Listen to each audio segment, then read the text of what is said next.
That's fine.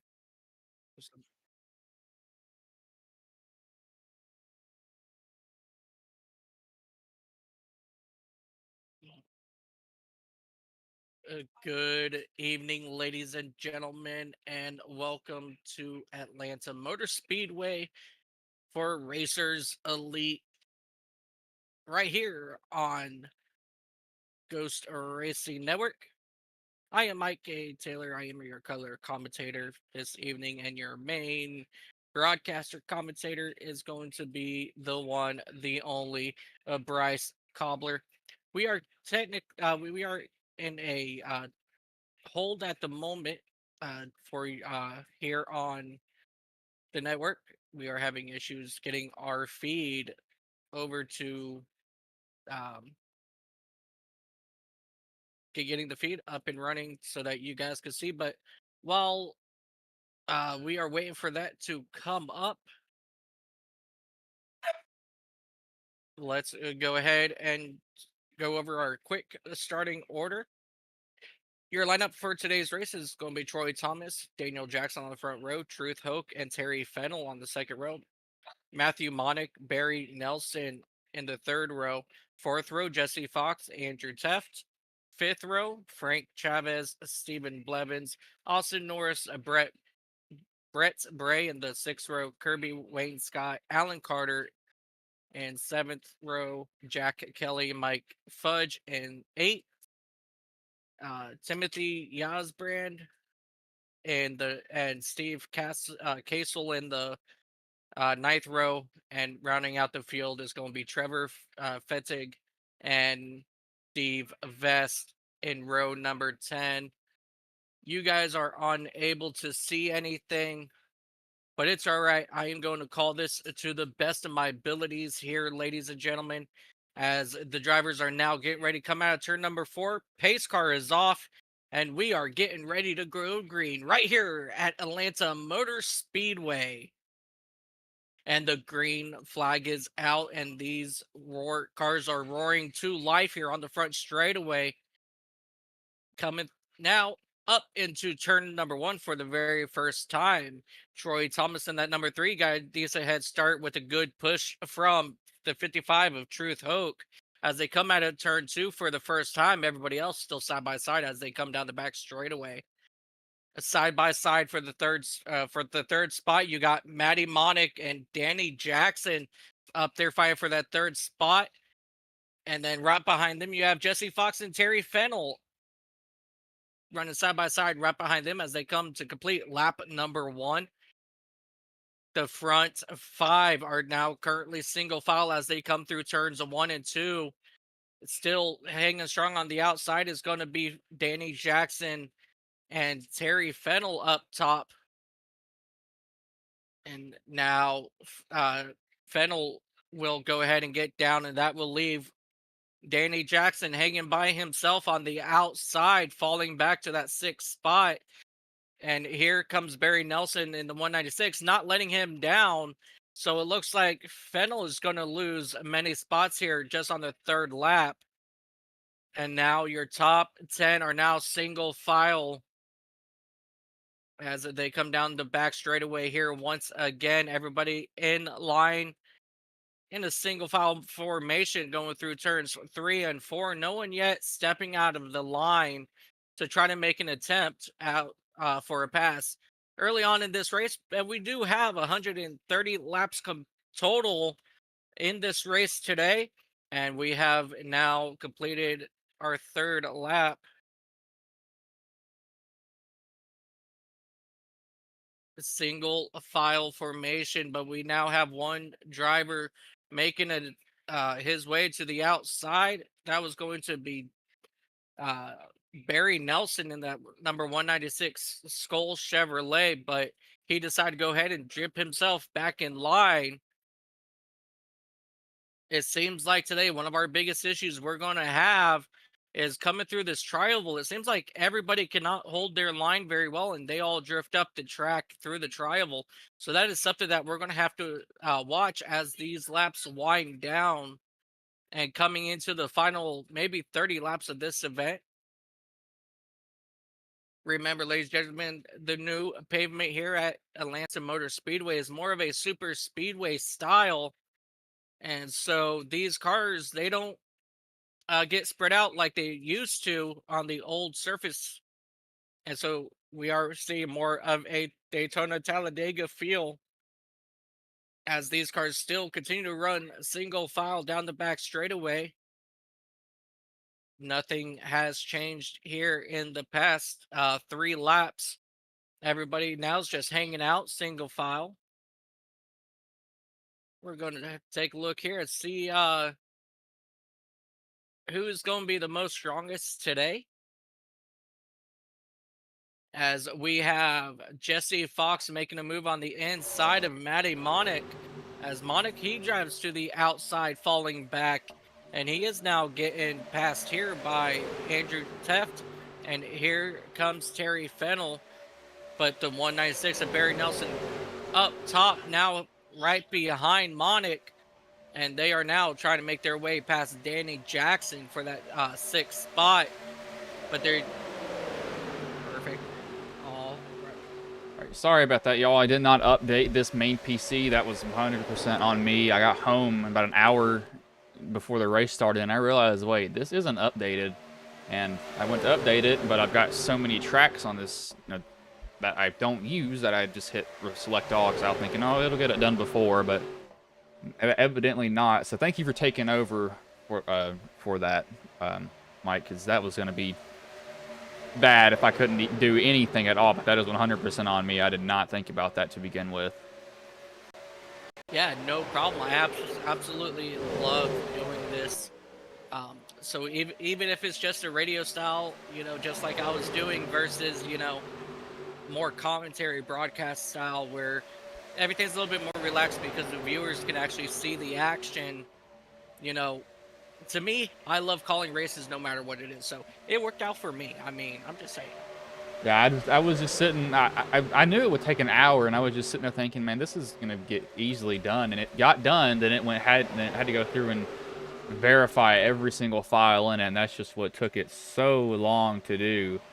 But yeah, these guys are only 10 laps in of 130 laps. I'm gonna look at the playoffs from I'm just trying to find the link wherever that is. League standings, next gen. Where is it at? I think it's in the general discussion somewhere, possibly. I don't see it there. I know it's in here somewhere. I'll find that later on in the race, but right now everybody's gonna be running basically nose to tail. Fuel is 75%, so probably around lap 40, if I had to guess, is when they'll come down pit road, most likely. I don't think they'll come any sooner than that. There's just really no need to. You don't want to get off strategy here.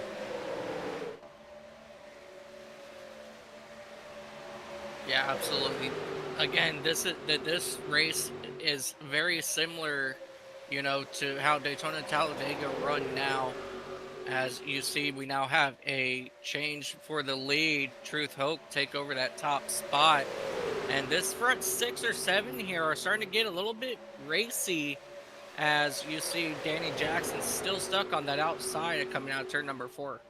Jackson, he's got a chance to get down behind the 48 possibly here if he wants to. Looks like he won't go. He went for it, and he almost clipped the 48 on accident. See that skull car behind racing that 7 for position 2. Got 2 identical cars. Got Truth up there. This is the 37 of Alan Carter. He's already gone 2 laps down, getting ready to go 3 laps down. So he's behind the ball early on in this race, which is not what you want to see there at all. It's a little bit of a nick of the wall. Guys are probably running flat out, most likely. Oh yeah, absolutely. These cars can definitely run around this speedway full throttle.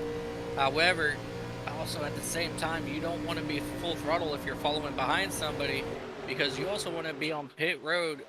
You want to get in and out as quick as you can and saving fuel. That's the best way to do it. And able to do that, you got to follow behind everybody. And the only thing I'm a little bit worried about with, trying to keep it flat out going into the corners, the rear end of these cars definitely, they lift off the ground a little bit easier. They're not so far into the tracks. These guys are kind of having to be a little bit gentle with how they're driving them in there. They can't go in there just guns a-blazing and expect it to stick. They're having to let the nose set back down. We have a little bit of a 5-car breakaway up front. We got a lot of action around the 14 and the 7. The two nuts. Yeah, both those are blockbuster cars. You see the skull down there on that bottom line. He's got no help. That's Nelson. And in front of him is Matthew. Matthews caught a sniff of Terry Fennell's draft, so he was able to get up to him a little bit better. But Hoke is just going to stick to that bottom. He's going to just stay leading this line. I think the 3 is content. I think everybody in this bottom line is pretty content just riding around with each other at the moment. I don't think they really want to race too hard here. That's exactly the move that I would do. One of my, secrets to super speedway racing is I don't like to race you until we're like 10 laps to go. Because these tracks, they're so long, and 130 laps here, it's especially here because it's only a 1.5 miles super speedway. Laps go quicker, but at the same time, you still got to survive to the end in order to, even contend for a win.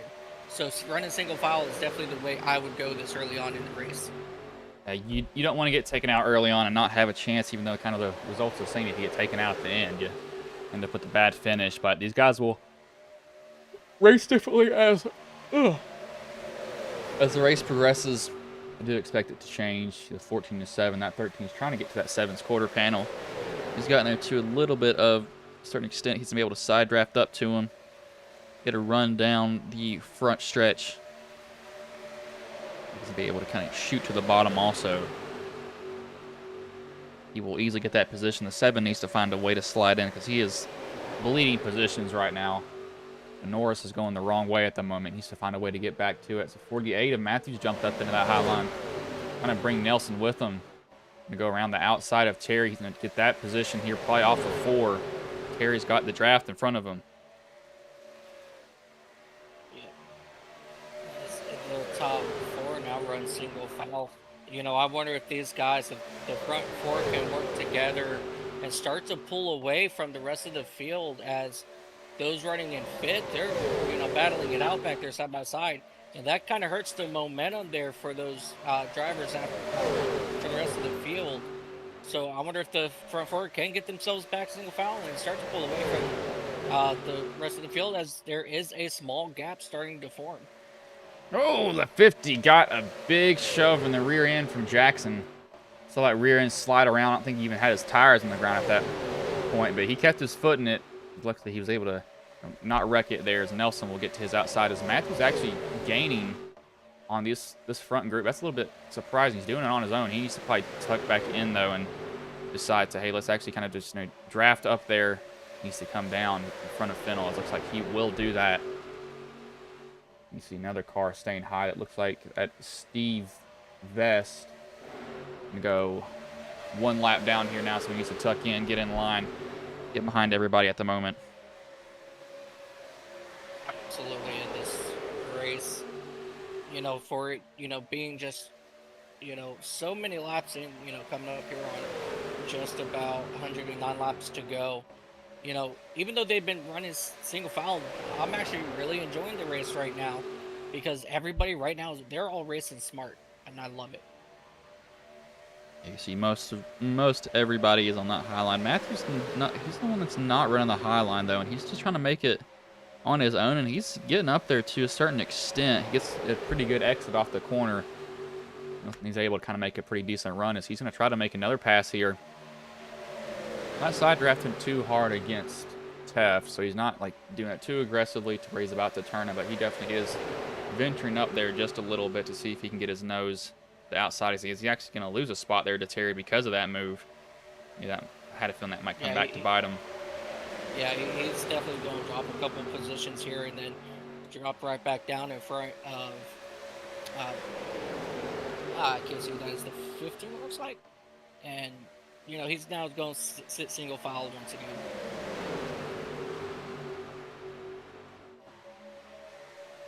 They started out running 31.13s. They're still running 31.5, so about 4/10 pace fall off right now at the moment for them. So they've not fallen off horribly at all by any means. Have to see if they keep falling off like that. I know they're going to fall off some, but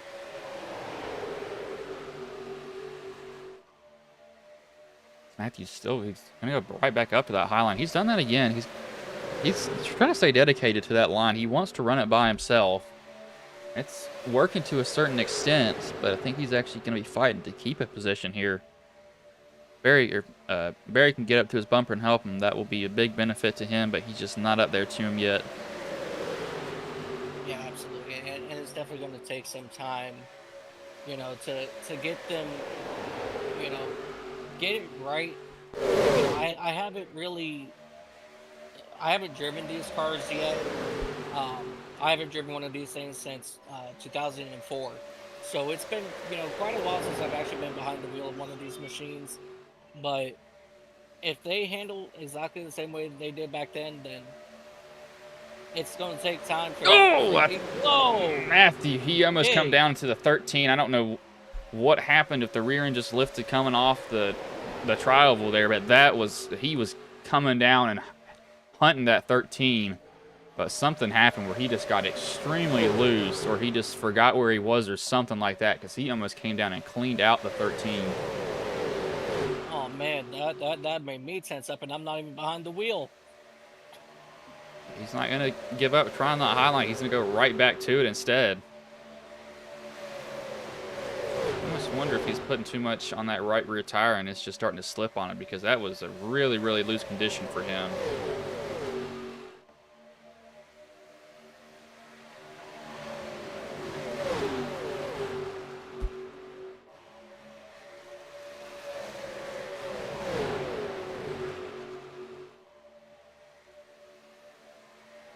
Still trying to make something happen, you know, with that outside, but I wonder if he's just having issues keeping it down on the inside, because he had plenty of time to move down in front of the 38, but he's just still holding it to the outside. Like, so I just wonder if he's having issues holding it there. Everybody's moved to the bottom. They're not trying that high line as they're about to go 3 wide back here around the 38. You got the 48, the 38, the 196. And they're just splitting them now. He is really, really struggling.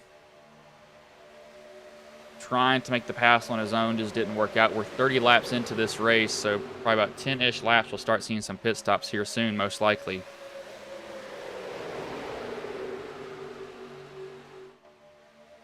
Yeah, the pits entrance actually starts, if I'm not mistaken, back here on the back straightaway, and they have to slow it all the way down, you know, to pit speed on the back straightaway. So that's something that these drivers have to keep in mind. Unlike other tracks, you know, these guys have a very early pit entrance. Oh, there they go. The 38 goes around. Hooked into the inside wall. We're going to stay green. That was Jack Kelly. Jack Kelly in that number 38 Budweiser Monte Carlo. He's going to pull away from the scene.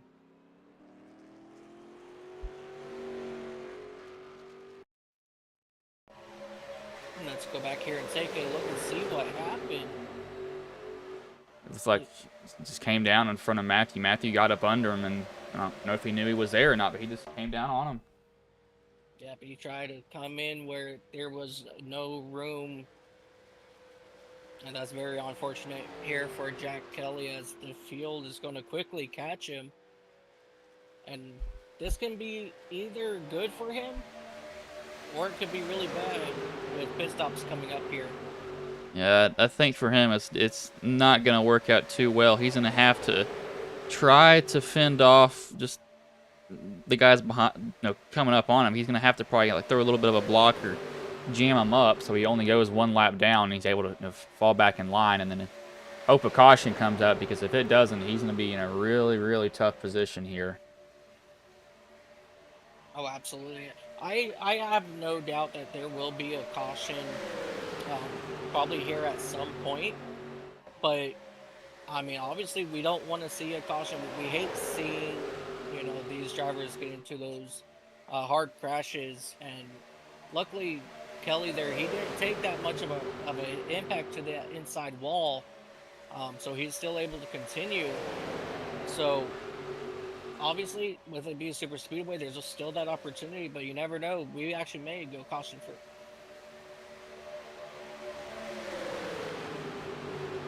35 of 130. So again, probably within 5 laps here is when they'll come down pit road.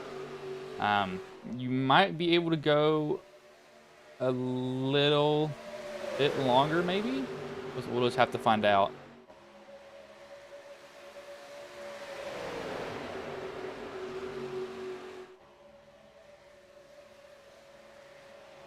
These guys still running a single file for the moment. And now we actually have a move for Andrew Teft in that number 97 machine. I'm sorry, the 14 of Danny Jackson on the outside. He's looking to make a move on Andrew Teft, but just with being on that inside and no help there for Jackson, he's going to continue to fall back.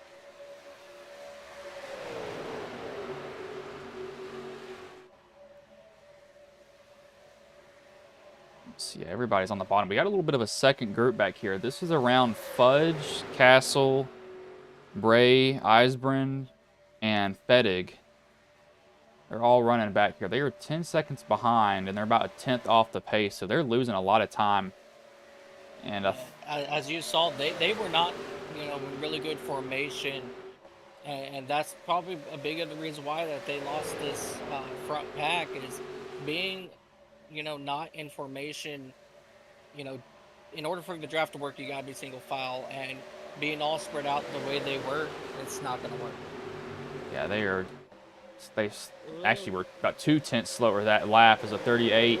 Looks like he's going to get way out of the way and just let those guys go up there instead. It actually looked like Truth Hoke actually gave him a little bit of a love tap as they are now coming through turns 3 and 4. As we have our first takers here down below. And it looks like, make sure everybody behaves themselves. I don't know if the 13 might have got, no, we forgot entrance is all the way down there. 13 looks like he's a little too far off there, but so I was right on the mark. I said about lap 40. So I think entrance is way back there, but you don't have to hit pit road speed until that cone. These guys can go around as fast as they want to here. As a 97 takes that to his full advantage, Teft will go by Troy. That will leave Wayne Scott, the only car that hasn't came down pit road. Wayne Scott, the only driver remaining out there. And he should really ought to think about coming down soon because, unfortunately, he's already going to be in a lot of trouble. See where Troy and these guys wound up being.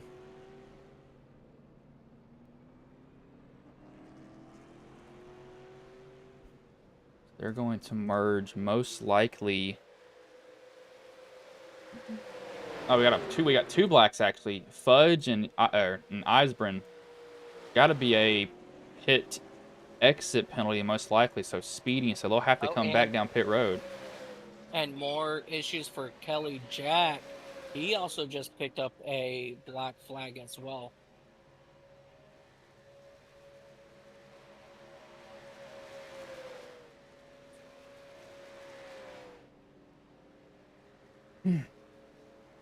Yeah. So the 38, he got a black flag for pit entrance violation.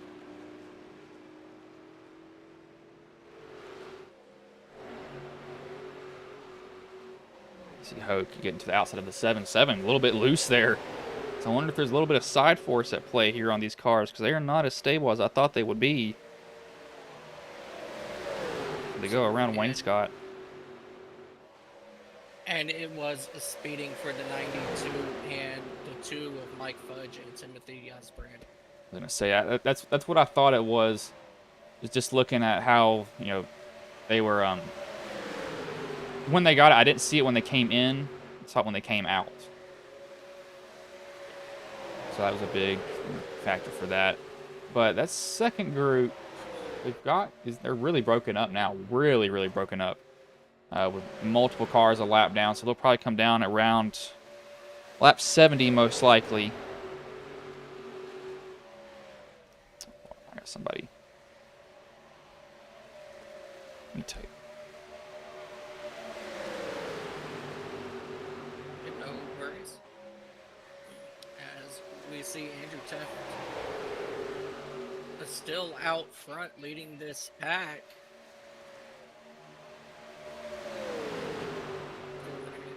Single file.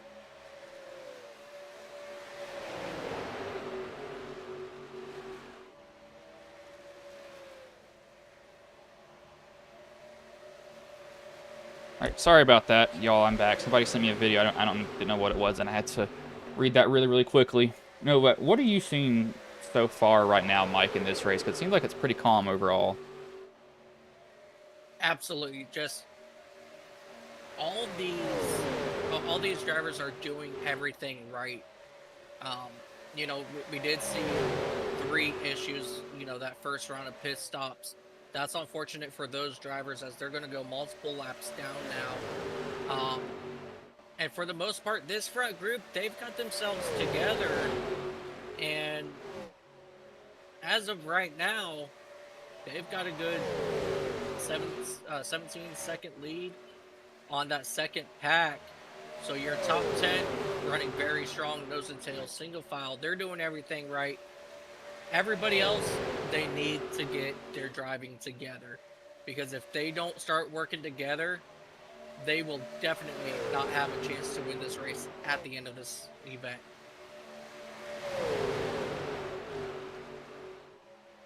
Yeah, and these guys are, I guess, where it's a little bit of an older car, I'm seeing a lot more movement around each other, and I guess that's why people, when they really, look back at, man, my mic is really loud.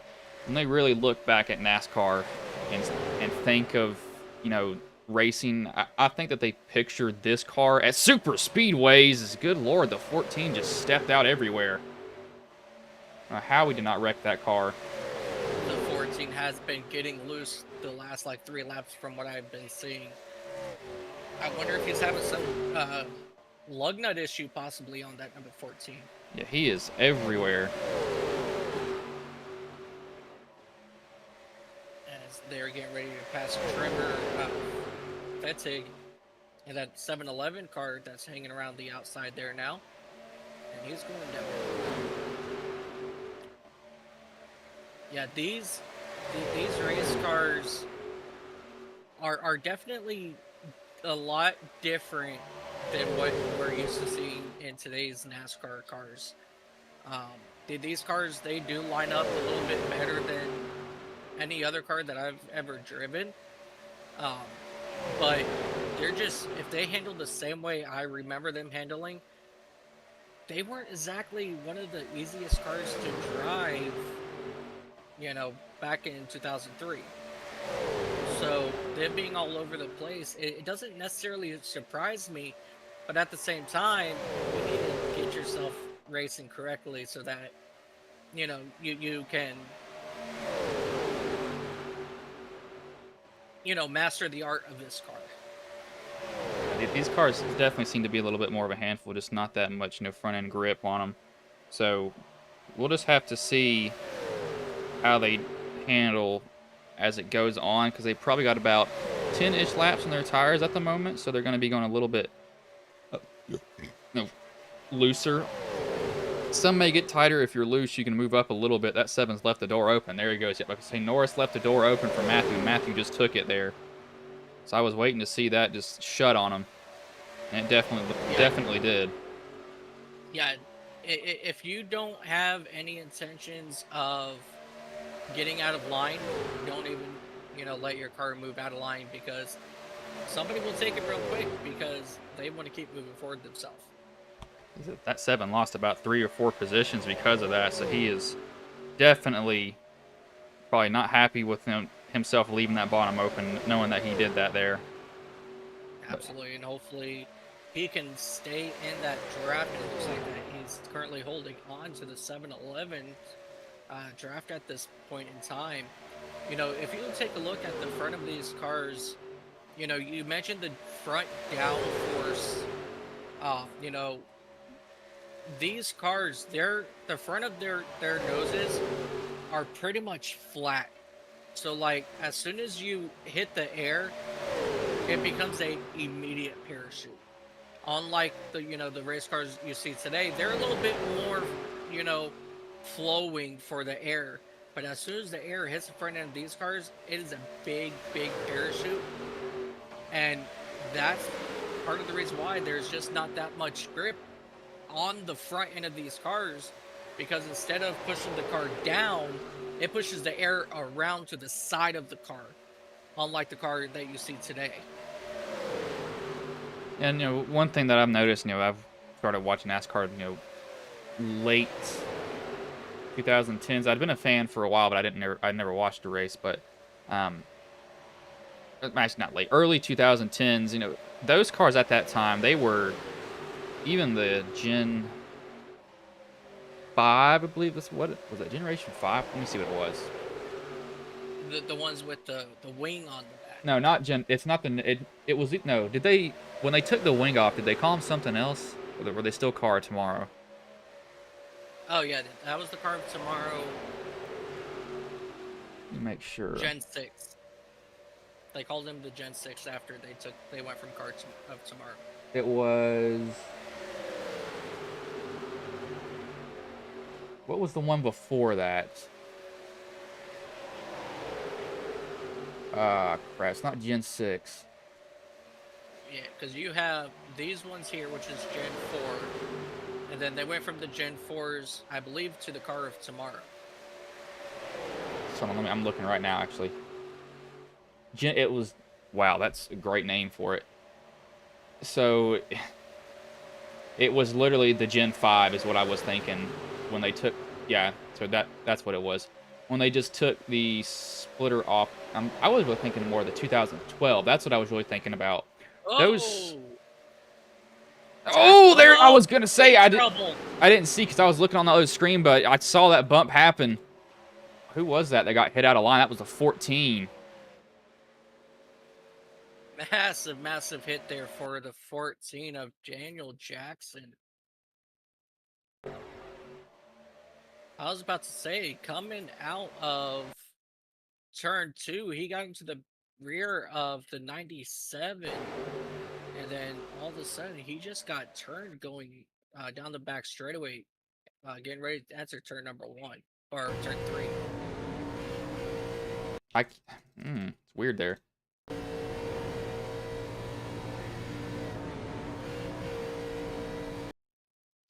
Is that a little bit of a brake check, or? I think so, yes.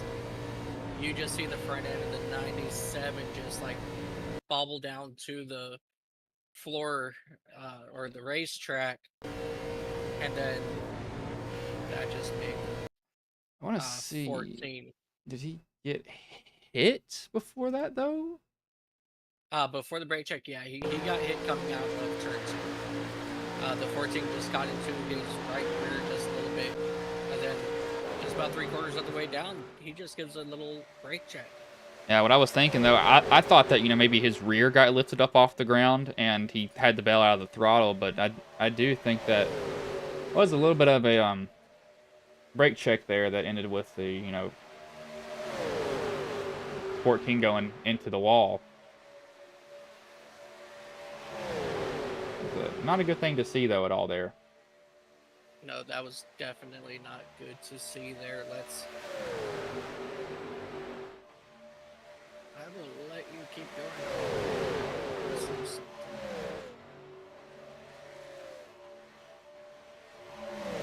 The 48 of Matthews.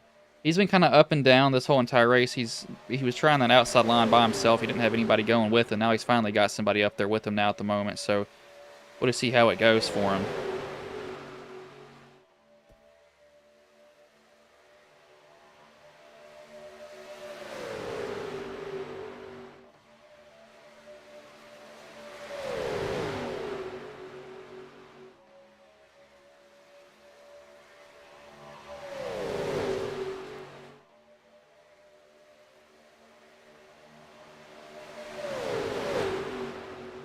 see these guys are still going around here right now. Pretty calm overall. Not a lot of movement after that happened. This is a 8-car group, and these guys are really loose coming through the tribal, so that front end of the car is not working very well at all.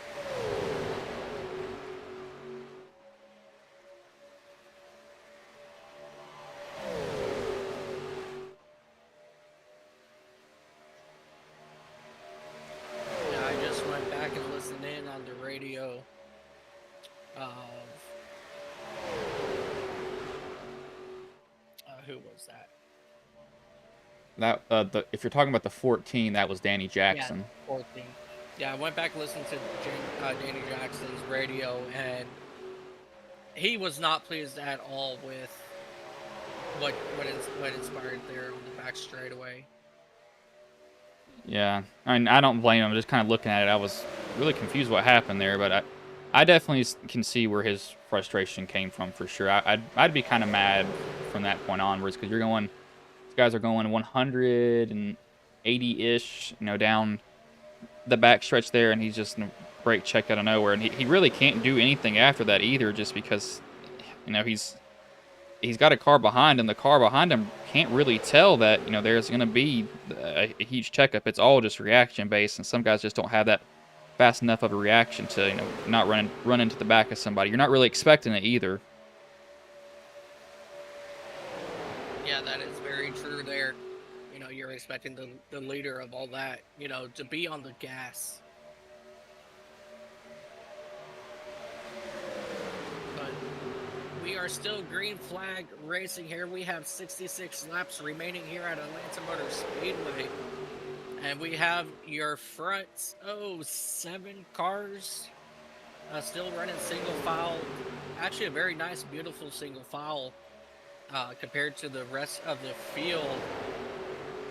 So now it's down to a total of 9 drivers, and 2 of them are still sitting, six of them are sitting 7 seconds or more back. Those guys back there that are way back in the pack, they're going to need a caution. Really, Chavez and Nelson, that's where the fight is for to stay on the lead lap. Fettig, I think he's with this main group. Yeah, Fettig is going to have to hold off the one for this lucky dog if the caution does come out there. I mean, they probably got about 10 more laps on fuel, and now I think about that. They don't have about 10 more-ish laps on fuel. And they'll pit, they'll come down on lap 110 most likely, and then that will be it for the race. I think they should be good to the end. Yes. They're probably going to short pit it at the end, though, now that I think about it. Yeah, so it's either they're going to have to short pit or they're going to have to save like no tomorrow. Yeah, I don't think they're saving. This front group's running 31.29s compared to 31.77, so they are definitely moving. It does not appear to be saving any type of fuel there.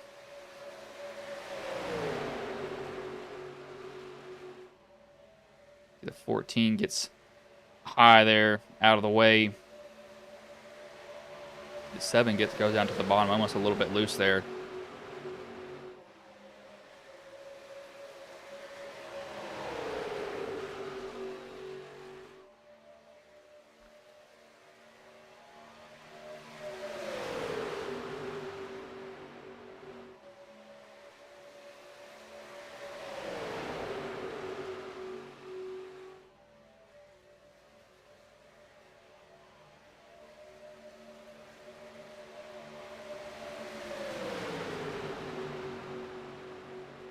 They're still riding around that bottom. Now they slowed down about 4/10 that lap.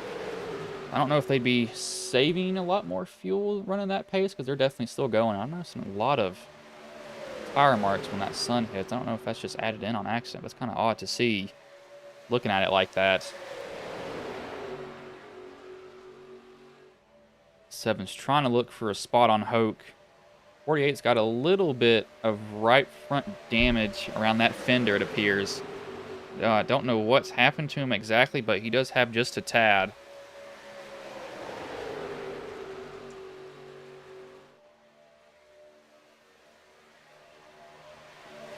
That one has fallen off the pace now. He needs to hopefully have a checkup here in front of him that lets him get back to that 7-11's draft. I don't think he's going to be able to get to him close enough to hold a draft to him. Yeah, it's going to be definitely really interesting to see as he gets just a tad bit loose, diving down in turn number 1 there. Like, so far, he's managed to hang on to that airflow that's going on in front of him.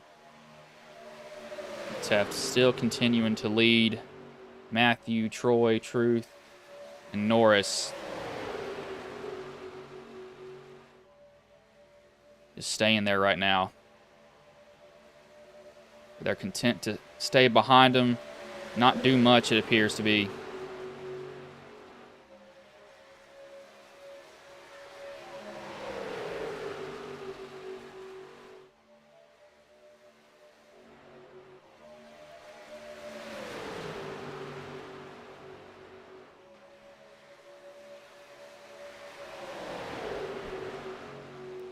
.73 of 130 done, so pit stops coming soon.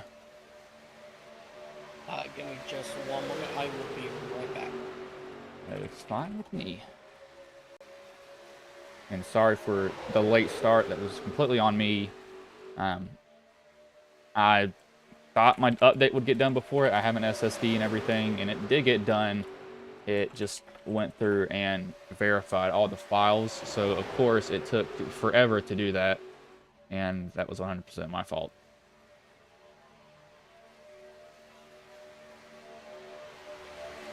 Teft, Thomas, Hope, Norris.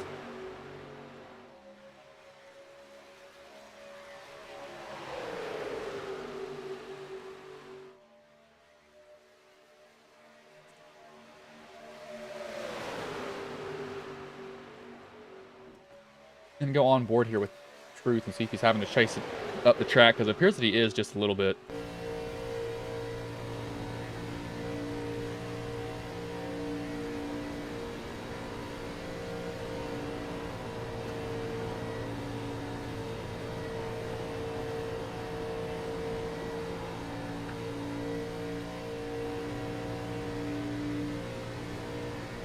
Didn't hear it there. Don't hear it there either. It's definitely out of the track, that I can tell that much just from looking at it. It is not into the track. When I say into the track, is you turn the front end and it kind of just skates across. If it's in the track, you turn the front end and and it just, it's like, oh, 48, they're going down pit road. I didn't realize that. It's going around into the grass. See, Matthew able to keep it straight, though, and I think he should be good. He won't get a black flag for that, but he picked up a lot of dirt and everything as someone's blinking. So a little bit early on the pit stops. I think they're going to try to short pit this next one, most likely. Kirby Wainscott, though, he is going to be off cycle again. Chavez looks like he's sped getting on pit road. And Truth Hoke looks like he's sped getting on pit road also. He just got a black flag. Yep, that is exactly what I am seeing here on my telemetry as well. So again, these black flags are hitting people, and they can't be having it, especially since we haven't seen that caution yet this evening.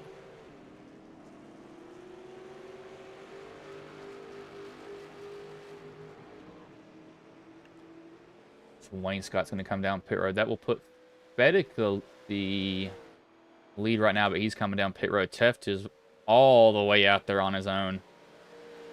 So I don't know what this is going to turn out to be. He's gotten such a big lead. Yeah, he's got such a big lead at the moment that Norris and Monic, as long as they draft together, they can actually work their way around him. And in this situation, I would actually be telling Monic behind me. Let's, let up and wait for Thomas and Blevins to catch.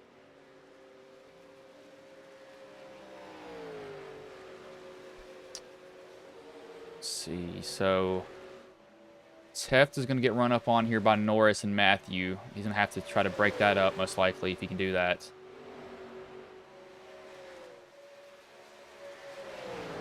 I don't know if he'll be able to, though. He's going to try for sure. And then right behind him, he's got Troy Thomas, who's being pushed by Steve, is it Kasel, and that number 1 machine. So we'll see what happens, and are we going to see, if they're actually going to make a move on race leader when the time comes.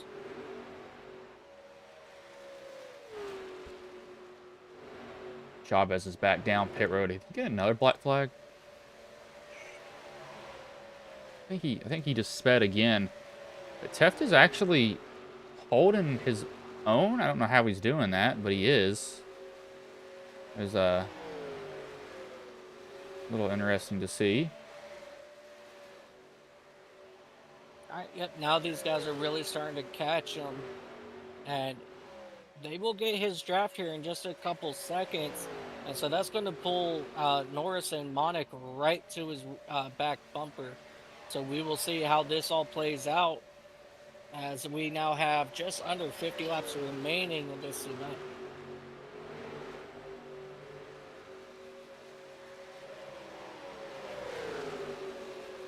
See when he gets run up on here, because he is going to get blown by, most likely. I think they would try to go to the outside, possibly. I don't know what he would do, but I don't know.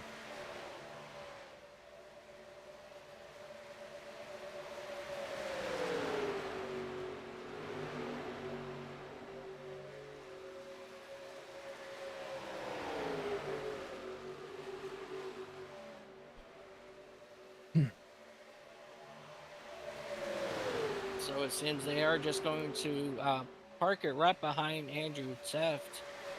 And that will also allow Troy Thomas and company to come back onto their back bumper. And that's going to bring the top 4 together now.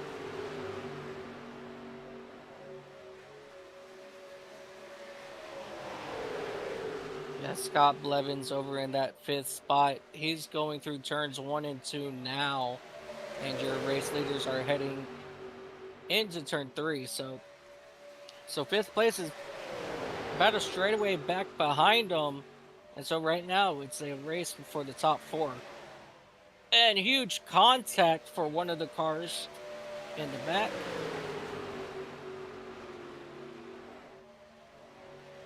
The track has just changed. It's gotten really dark here. That must be something new with the update.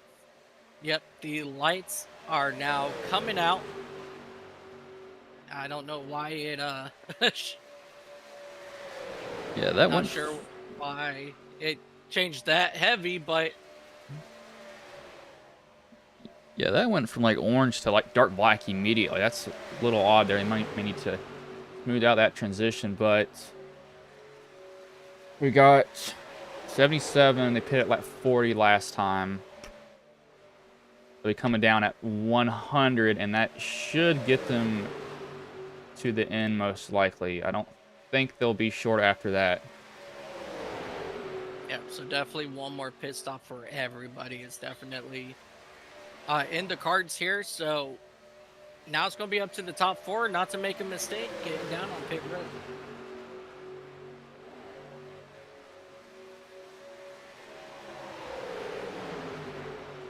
These guys back here would love a caution just so they can be able to get back up there, but I don't think they're going to get one at all. Well, I'd say that, and then something might happen here, possibly. We'll just have to see.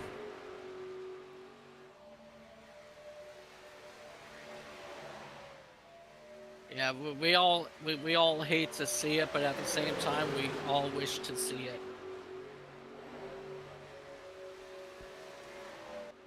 especially when you have issues like you're having. You're sitting 7.5 seconds back. You can't do anything to catch the leaders, and you're in the car saying, "Please let there be a caution. Please let there be a caution." And it's like you hate to see it, but you're hoping. Yeah, and it seems like sometimes when you need it, it won't happen, and then like the next lap that you don't need a caution, like when you're not the lucky dog, that's when it will happen.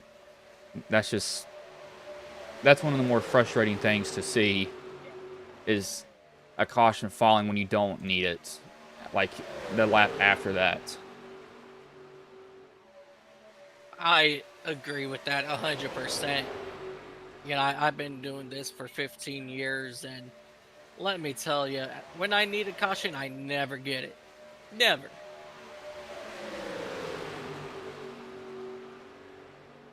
And then at that point in time, when I think it's not gonna come, and I'm like, well, I'm just gonna have to suck it up and finish at this spot, the caution will come out sometimes.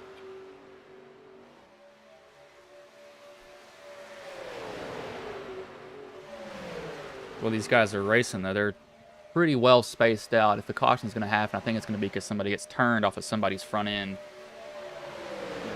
That will be the reason for it. I don't think it'll be because they are racing hard on their own. I think somebody's going to move out to make a pass, and it's not going to end up too well for him. Yep, I agree with that.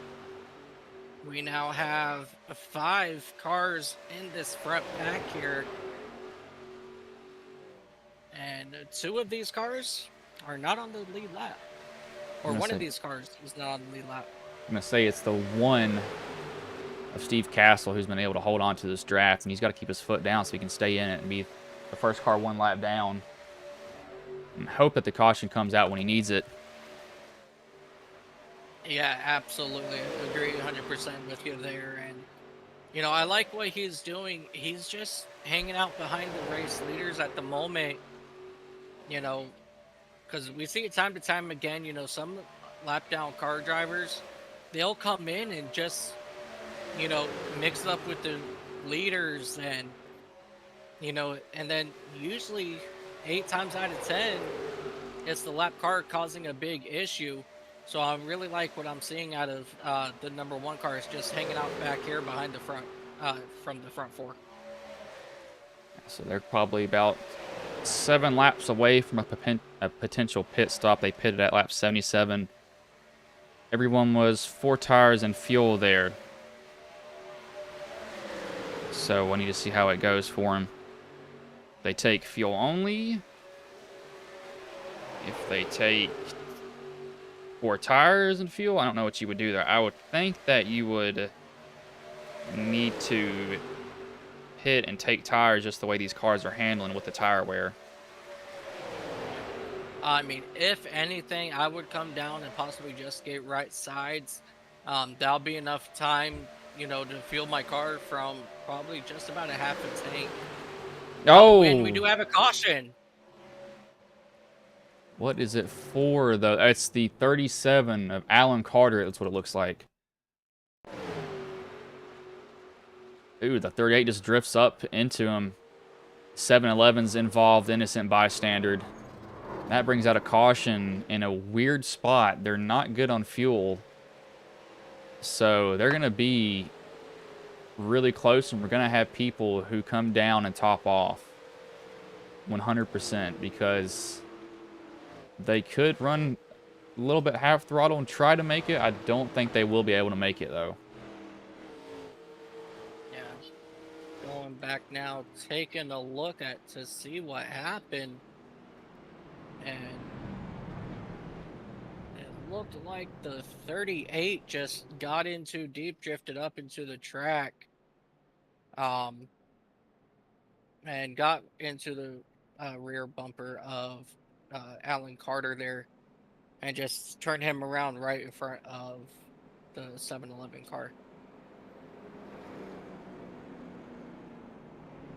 Everybody's going to come down pit road here. But this is definitely a blessing in disguise for the people that needed a wave around or needed to get a lap back. Now, they're going to have to hopefully get a quick caution for them is what they most likely need. Yeah, a quick caution is definitely, a good possibility here. We made it all this time, caution free, but when we go back green flag racing, we may only have about 32 laps remaining, and it's probably just about go time. Let's see what they do. So Hoke's staying out.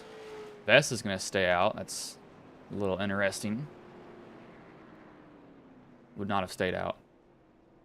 Came down pit road here, but I think he needs a lap. Yeah, he needs a lap back.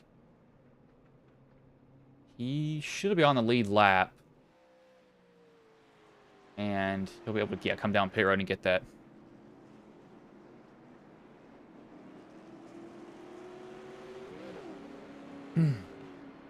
And we just got word from race control that car number 38 will receive a EOL for causing the caution.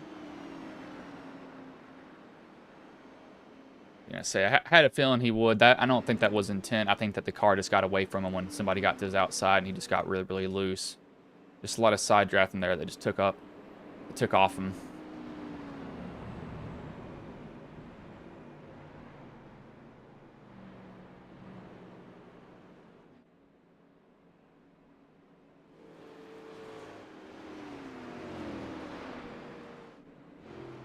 So this is gonna be odd.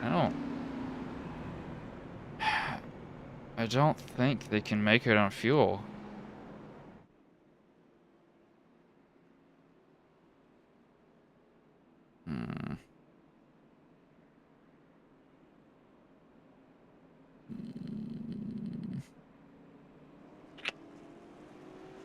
Alright, we now have that 1 to go signal, and we have 2 cars that are going to elect to take the wave around. Or, yeah, 2 cars that will take the wave around.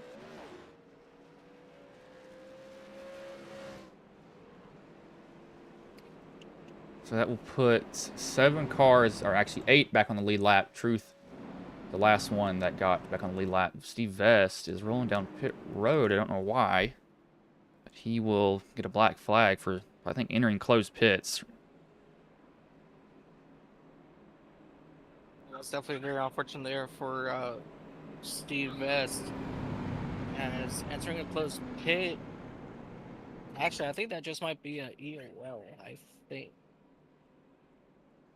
If not, it just might be a drive-through.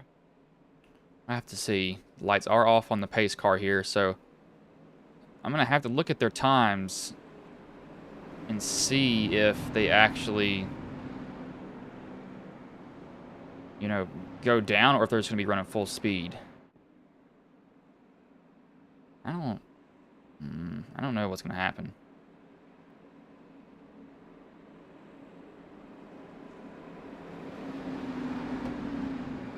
Pace car gets ready to pull off here. As it does, the green flag will be in the starter's hand. And the green flag is back in the air. We are back underway here. Tev gets out to a good start. 2 drivers with black flags, most likely lane change before the start-finish line, as you cannot do that. We're passing on the inside, I think, is what that would be.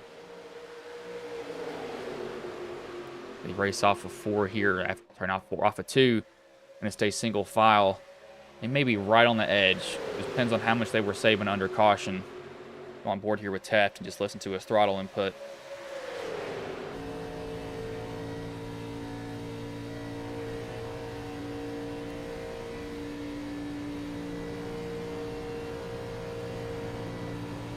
So he's flat out. Troy's flat out. So a lot of these guys are still flat out. So I guess that's what they're going to have to do here from now on. Oh, we got the 3 around. Oh, there's a big wreck behind. That's the 2, the really? 13, the 1, the 55 of Hoke was in there. A lot of cars involved in this one. Yeah, Truth, Hope involved. So looks like a checkup off of 2 there. The 10 got into the back. Sorry. Yeah. The 10 got into the back of the 2 because he was running up on the 37. The 10 can't see through the 2. He nicks him, collects the 06. The 55 is involved. The 13 is involved. So Truth, who had just got his lap back, is involved in another incident. And I think this should get them to the end of the race now on fuel. They should be good enough for it.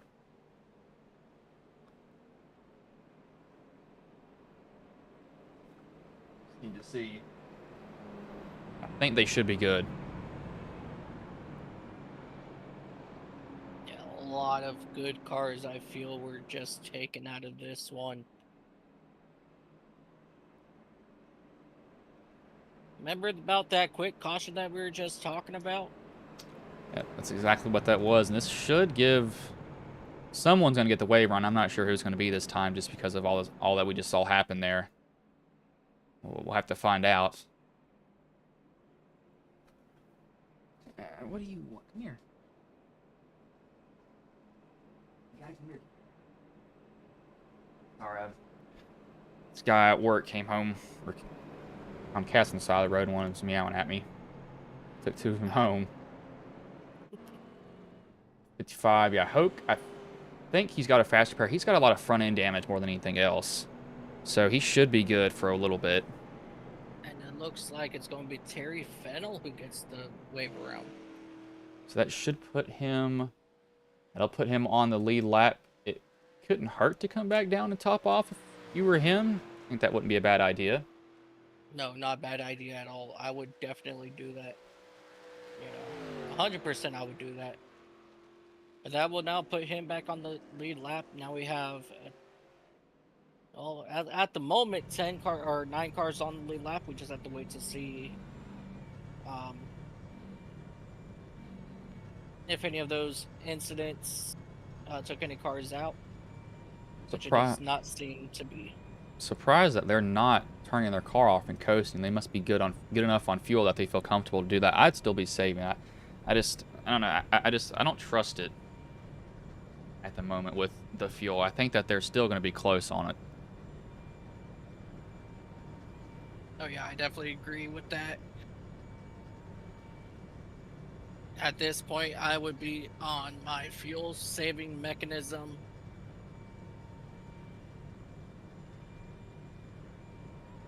Man, I would be coasting, my clutch pushed in, car turned off, down on the apron, up against the grass, taking the shortest amount around this track as I can. Looks like lights have gone off, so they will get the green with 26 laps left. Or coming to 26 laps left. Cat, quit doing that. This cat is all over me.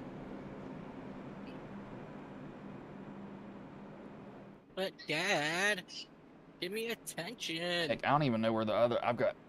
Oh, no, get off my desk. Get off my desk. Go on my bed.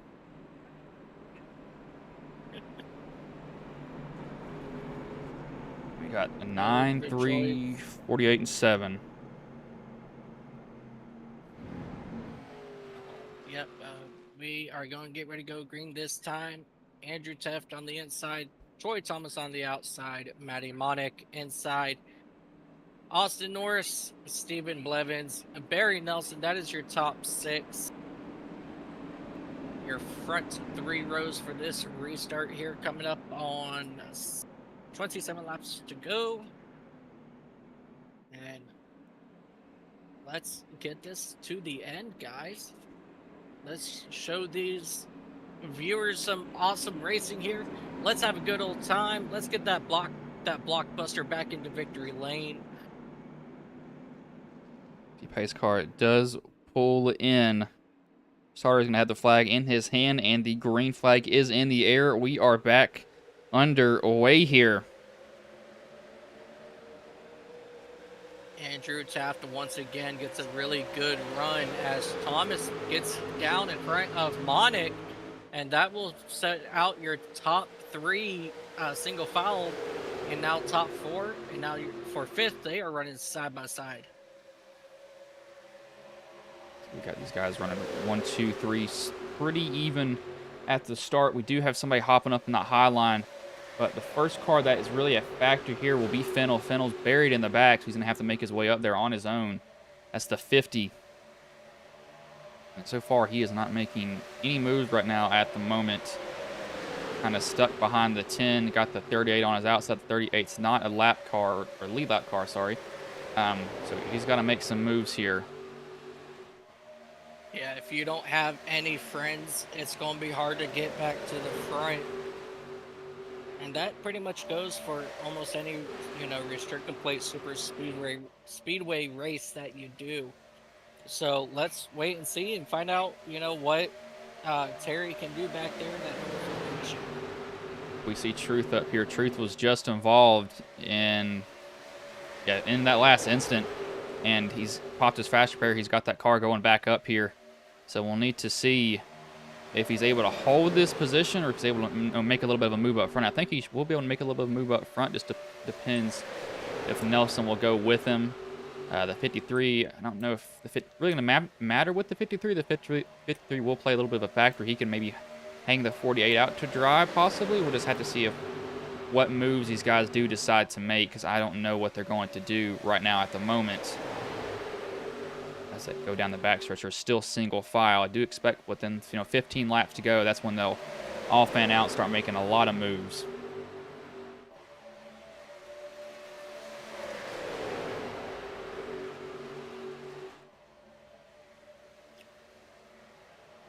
Oh, the 51 got turned, it looks, and he is back on track. Hope got turned. The 53 got turned. They all keep it straight at 53's the 51, but that's going to kill Hope's chance and the 51's chance. I don't know what happened. We're going to go back and look, see what caused this stack up. That doesn't. That looks like netcode. That looks like netcode there. Okay, so what happens here is the 51, he's already loose. I don't know if that's actually on Hoke there. See, the rear end steps out right here. He's already sideways. And then Hoke just barely nudges him and gets into him and sends him, kind of finishes it off. So I don't know if that's his fault there. I would not put that on Hoke.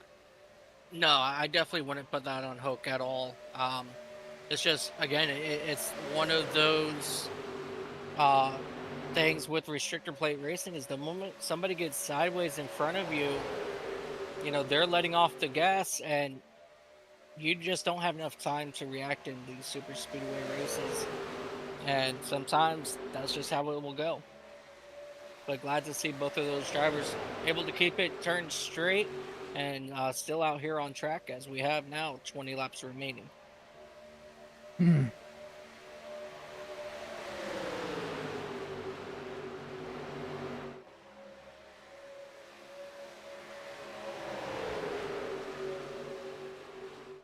97, the 3, the 48, the 7, your top 4 in this front pack, consisting of 5 cars, and it does include a Timothy Yuzbrand in that number 92 machine. He's back here riding around for the time being.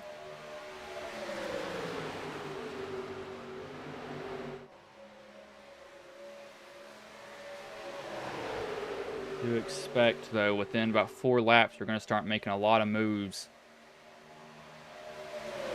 Have to see how calm they are, how hard they want to side draft here.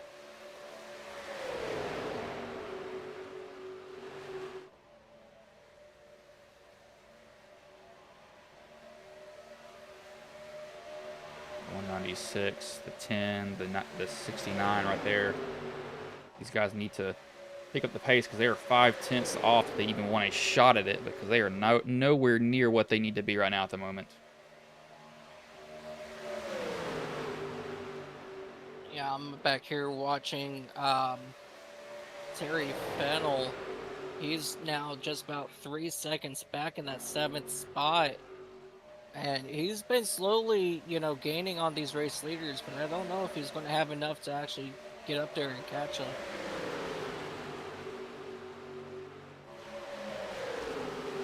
That that 7 is all over that 48's bumper, trying to give him a shove down the backstretch. And it's working to a certain extent, but he might want to be a little bit careful with doing that because he is really on that bumper, giving him all he's got.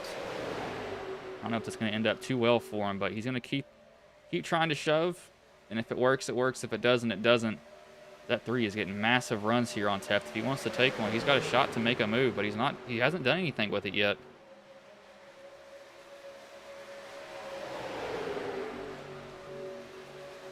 Yep, Seft has led probably the most laps here today.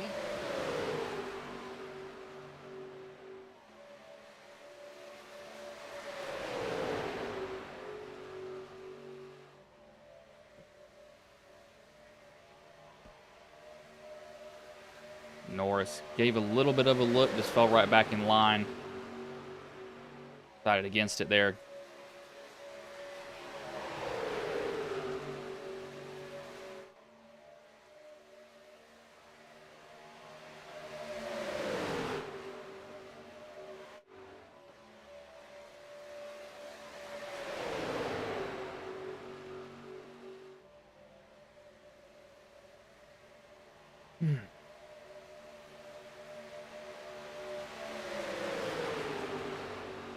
There's a little bit of movement there around the 7. The 7 looks like he got up off the bottom. That is not for position. That's Eisbren. He'll go around him. So that will put Eisbren behind Matthew. Troy's getting a little bit further out here. He needs to maybe back up to Matthew if he wants to try to put a run here, going against this 97 possibly. Matthew trying to look for that inside move. Eisbren's maybe going to try to get his lap back here on his own possibly. That's what it looks like he's doing to a certain extent. He's all over the track trying to get around him. Just can't make the move, can't find the spot that he needs.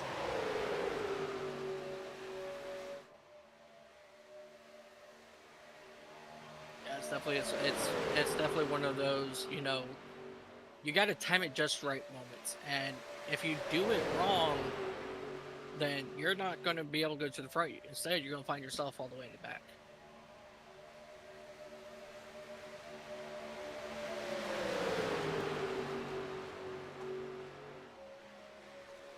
It's 12 to go here now. So it's only really 4 cars have a shot. 3 are back there off the pace. They're still drafting with each other, but they just do not have the speed that they need. That group in front of them is just slowly scooting away from them.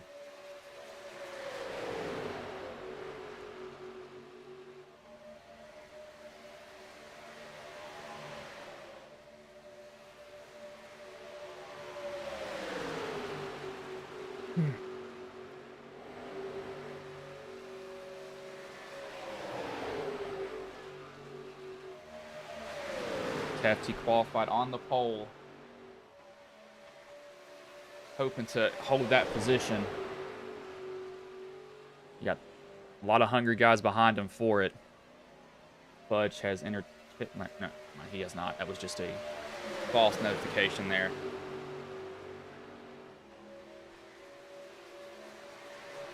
Yeah, I was about to say I just got that notification as well, but he's still out here on track.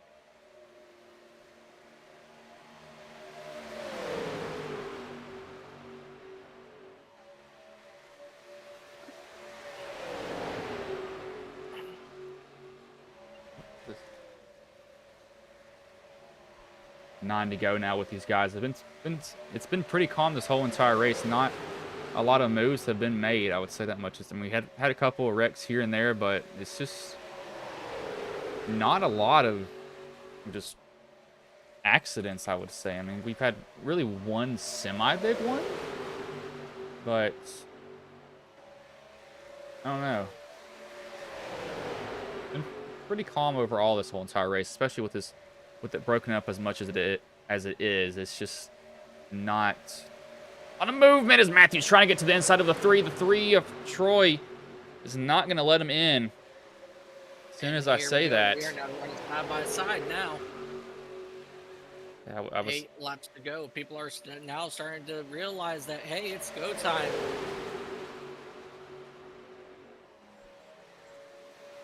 The 55 is all the way up in the wall. I don't know what happened to Truth there, but The 7's on the outside, trying to make a move by himself. That's Austin Norris. Eisman thought about going to the outside, but he decided against it there. Norris trying to side draft that 48. Trying to get close enough. A little bit of contact between the two. It sends the 7 up the track. He's going to be able to save it. And they'll keep going down the backstretch here. But Norris and Teft are just continuing to pull away with 7 laps to go.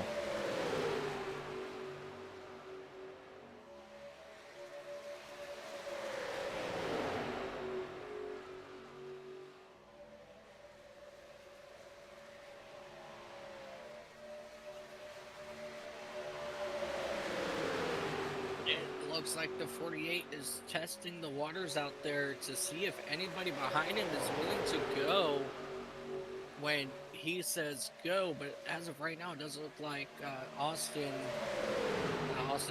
Norris is wanting to go with him just yet. It's all 5 laps to go this time by. So when do you make the move? When is the right move is the question. Matthew wants to try that outside, but he needs some help behind him. He's going to have to hope that Truth can get up there, get side by side with him. And then possibly those two side drafts and he's able to poke it 3 wide, but that's the only hope that he has at this moment. I just don't think that he can do much with it. Normally, I would say the last lap.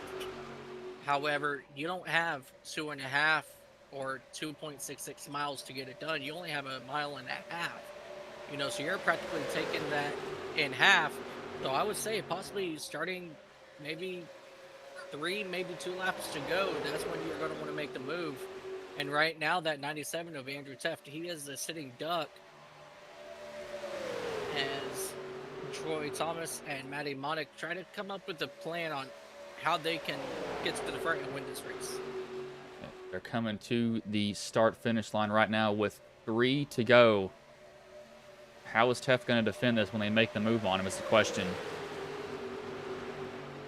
When he makes the block to keep everybody behind him, he does not want to make big wheel movements, as any wrong jerk of the wheel can possibly get these race cars too loose. And that just could end his day, as our flagman Barney gives the popsicle sticks, indicating 2 laps to go. We'll just need to see what he can do.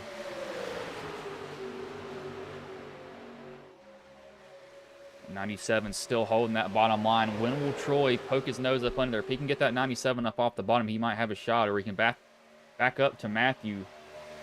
We'll just need to see what can happen here. I am listening in on the 48 of Matty Monick, and coming out turn 2, he told the 3, it looks like it's about time for a good old bump and run.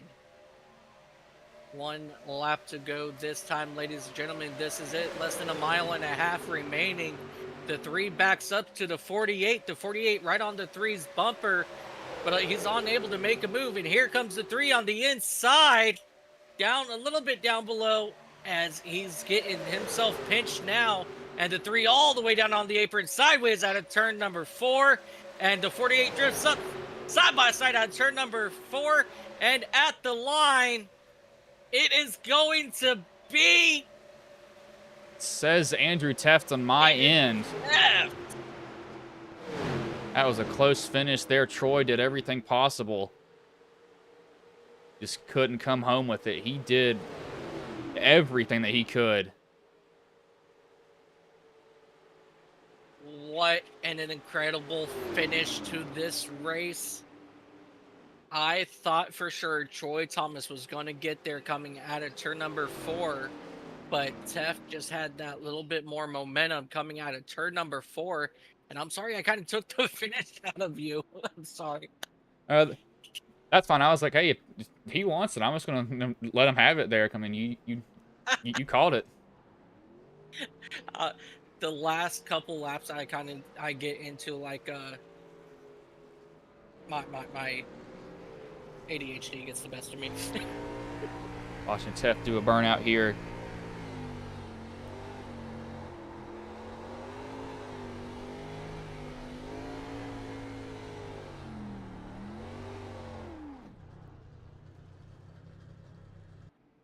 As he'll pull it off the tracks. We'll bring in the top 3 right now. Well, the finishing order here. That's not the top 3. That is the 3rd to like 20th car. So we will bring in Matthew first. Where is he? Yeah, there he is. Shiners Racing.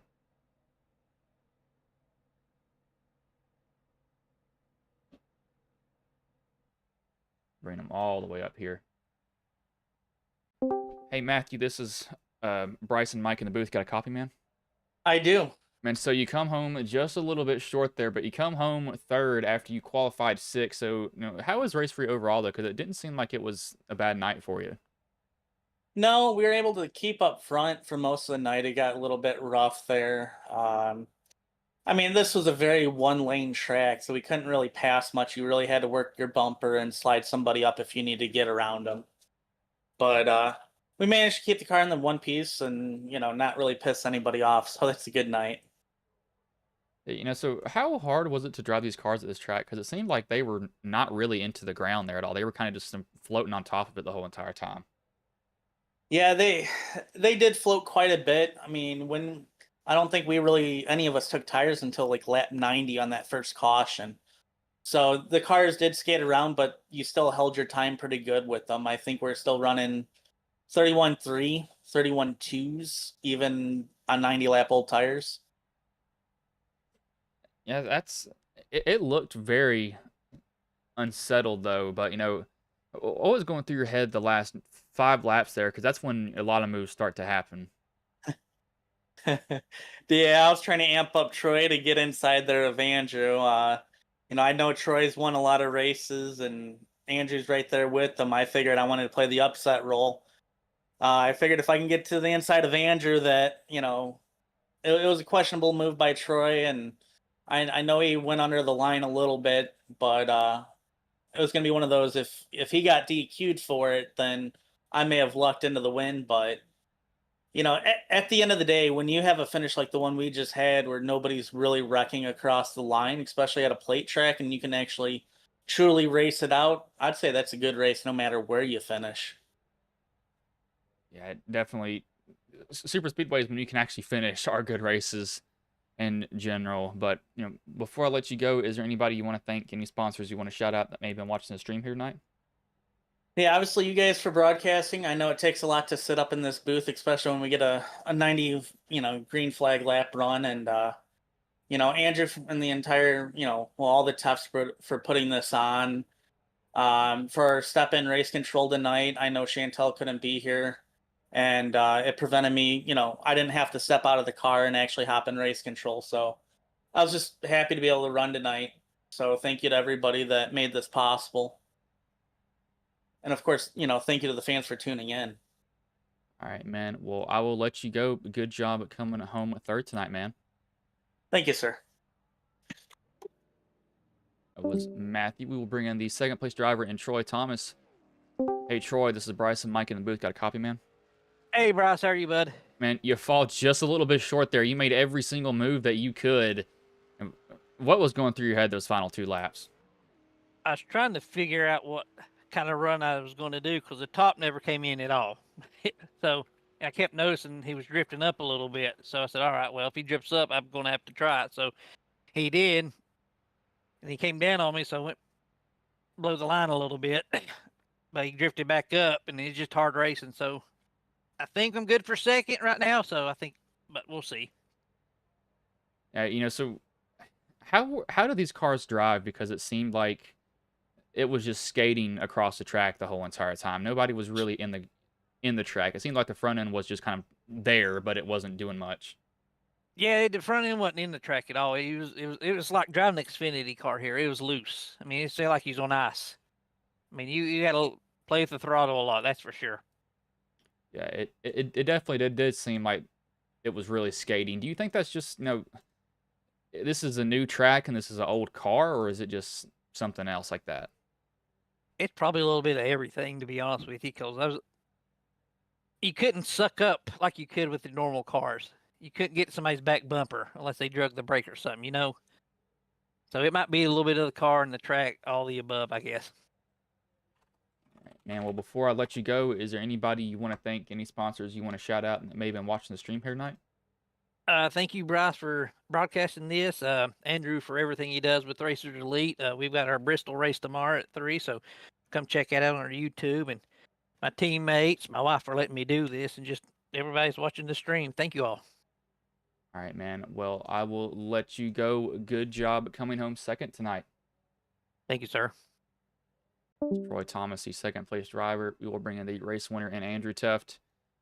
Hey, Andrew, this is Bryson. Mike in the booth. Got a copy? Yeah, I got you. And so you come home with the win, qualifying the pole. What was going through your head that last lap? Because that's when it got really hectic there. Just kind of second guessing my mirror. I didn't know what I was up against because I couldn't tell if Troy got if he passed me below the line or not. It was a really close call, but I wasn't sure how hard I needed to race him if he was gonna get penalized or not. So but yeah, it played out really close. When I look back at it, it looked like I definitely did drift up a little bit. So but yeah, I don't see any follow there. But yeah, just the mirrors.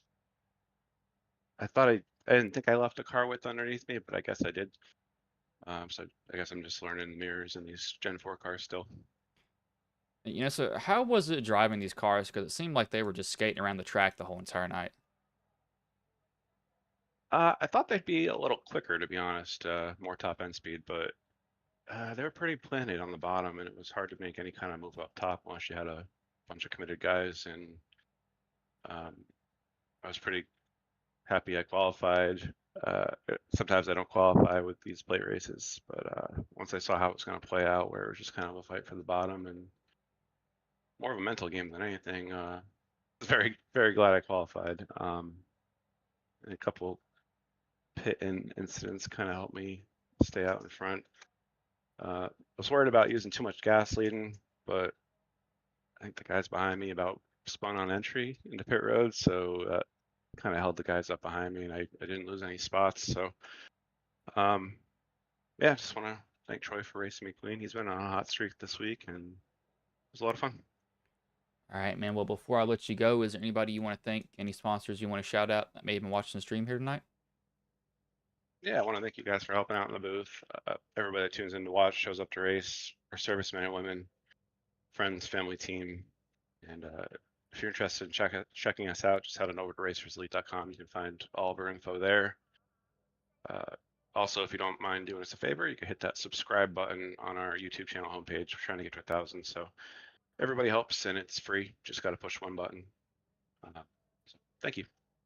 All right, man. Well, I will let you go. Good job coming home with the win tonight, man.